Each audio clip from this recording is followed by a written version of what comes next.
जदि आपण आर्किटेक्चर क्षेत्रु आसिछंती एवं दिल्ली रे एक महान क्यारियर स्वप्न देखुचंती तेबे यह आपणक पई एक सुवर्ण सुजोग होई पारे।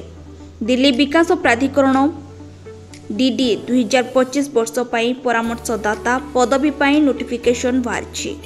एही नियुक्ति चुक्ति भित्तिक भित्तिरे हेबो किंतु दरमा एवं सुविधा गुड़िक बहुत आकर्षणीय रहिबो।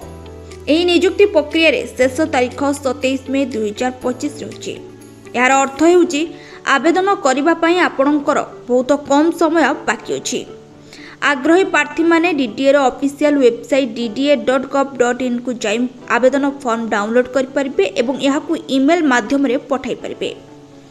तेबे एथिरे शिक्षागत योग्यता रहिछि। एथरो डीडीए मोड 5टी पदवी पई परामर्शदाता नियुक्ति करूछि। एही पदवी गुड़िक पई आवेदनकारींकर आर्किटेक्चर स्नातक डिग्री एवं लैंडस्केप आर्किटेक्चर रे मास्टर डिग्री किंबा समकक्ष योग्यता थिबा आवश्यकता।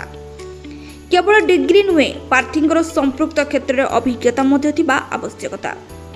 AutoCAD adobe creative suit 3D development software एवं MS ऑफिस भली उपकरण गुड़िकर ज्ञान मध्य रहिबा उचित।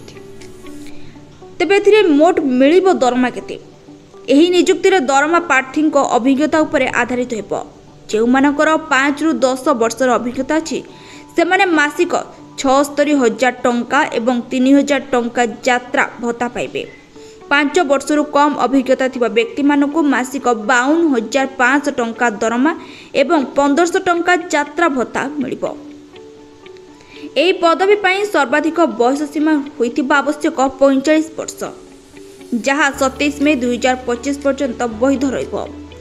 साक्षात्कार आधार रे चयन कराजिबो। आवेदन फॉर्म पूरण करी council@dda.org.in ईमेल माध्यम रे पठाइबा को पड़िबो। तेबे हम वीडियोटी भल लागिथिले लाइक शेयर सब्सक्राइब करबा को जमर भी भूलिबे नहीं।